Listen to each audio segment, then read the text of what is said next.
حد صحى لحد الساعة 3 بالليل عشان اعمل له حاجة حلوة. قالوا لا، اي حاجة ناكلها نعملها لنا دلوقتي. قلت له طب في جبنة في التلاجة يا محمد؟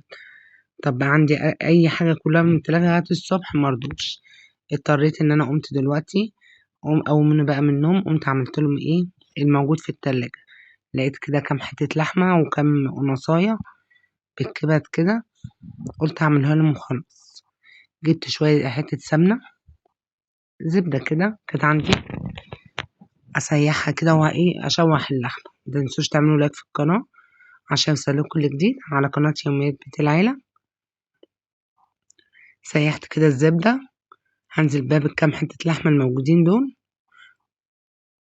والكبد وقوانص اهي، كله نزلته كده مع بعض، ياخدوا كلهم تشويحة مع بعض حلوة كده.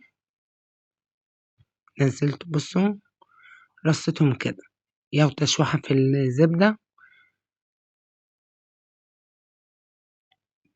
بس سبتهم بقى يتشوحوا مع بعض. جبت كام بصلاية وطماطمتين برضو وكام قرن فلفل كده، قلت اقطع لهم دول الاول كده الاول لغايه ما ايه ما تتشوح معايا على النار.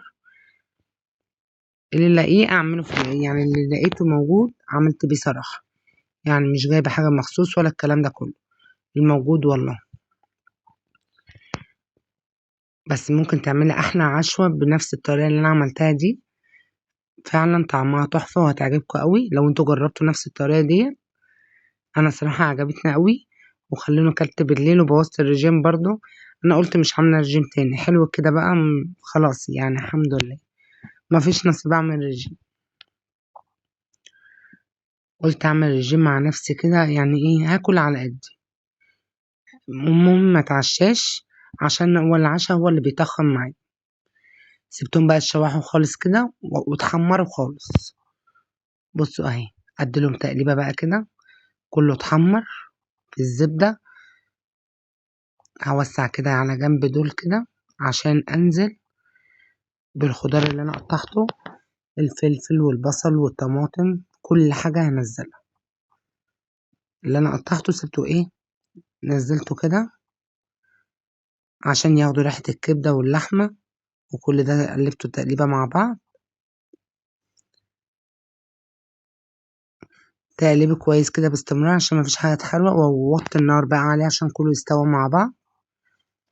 برضو جبت بطاطستين كده، نزلت عليهم، نزلت بطاطستين عليهم برضو كده مكعبات صغيره، وادي لها تقليبه. كل ده اسويه مع بعض. هنا بقى معايا انا محطتش اي توابل لغايه دلوقتي. معايا هنا بقى ايه نص كيلو كده، اقل من نص كيلو دي، شويه سكر كويسين، شويه ملح صغيرين برضو مش كتار قوي. كل ده حطوه على بعض. كان في شويه بيكنج باودر برضو حطيتهم. هقلب كل ده مع بعض، مفيش خميره. حطيت ميه لغايه ما العجينه كلها تتماسك مع بعض. هقلب باستمرار كده. المعلقه خلي بالك هتساعدك معاك ان العجينه تتلم بسرعه احسن من ايديك. اول ما الاقي العجينه ايه اتلمت معايا كده، اعجن بايديا على طول. لقيتها محتاجه لسه برضو شويه ميه صغيرين، حطيت لها برضو، واحط لها كمان شويه زيت صغيرين كده مش كتير قوي، واعجن كله مع بعض. العجينه طريه شويه معايا عادي برضو، احط شويه حبه البركه، بتديها طعم حلو قوي. حبه البركه انا بحب احطها في كل حاجه، اكيد كلكم بتحبوها برضو. قعدت اعجن شويه على الرخامه كده، وبعدين نزلتها بقى ايه خلاص كده كلها فكت من ايديا، وحطها في الطبق تاني واسيبها ترتاح. خلاص كده هي ارتاحت. قسمت العجينه، قطعتها على 3 قطع.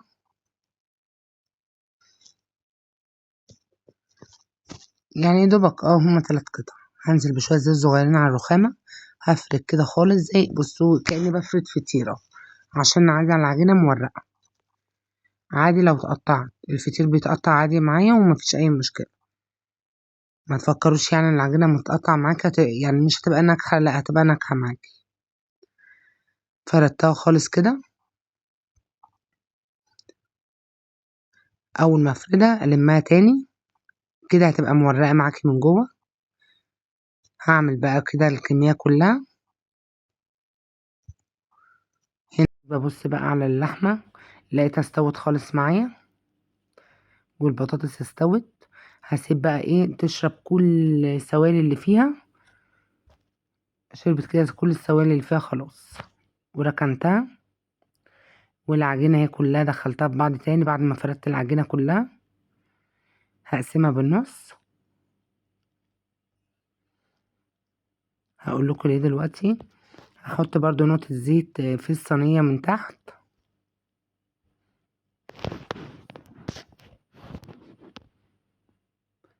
شوية صغيرين كده. واجيب الصينية وافرد فيها العجينة الاول. تفرديها انا عايزاها رقيقة خالص. احنا كده كده فردنا كام مرة مع بعض. فردتها على قد الصينية ونزلت طرفها كده برا الصينية لغاية ما احط الحشوة بتاعتنا الاول.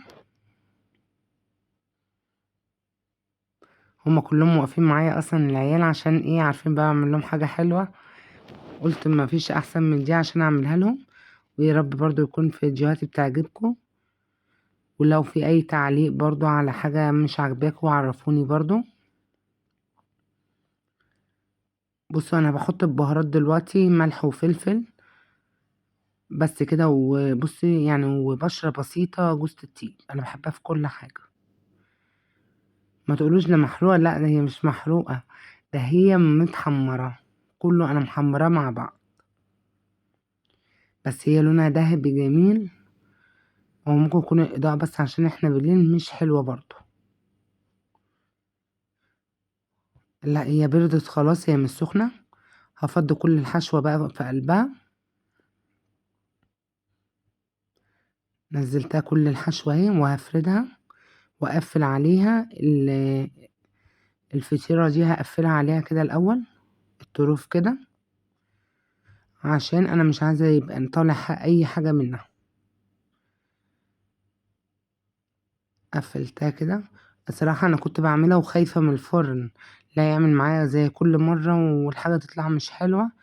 لا بس الحمد لله الفرن فتحت المروحة بقى سوى الحاجة من فوق وتحت زي ما هوريكم دلوقتي.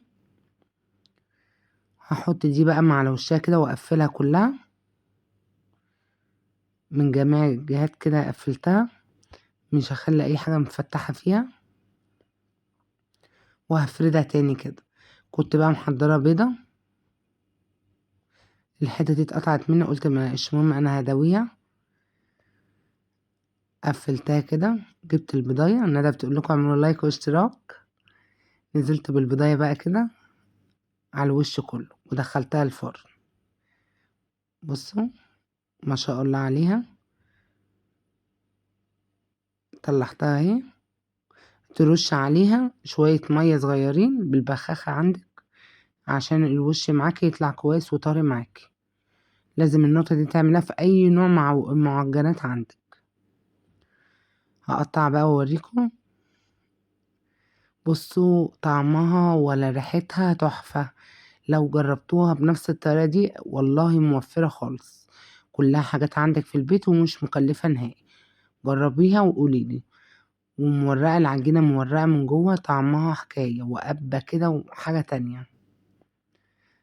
صراحة ما شاء الله عجبتنا قوي. يا رب تعجبكم فيديو النهاردة. لو عجبكم اعملوا لايك واشتراك في القناة عشان يوصل لكم كل جديد على قناة يوميات بيت العيلة. مع السلامة.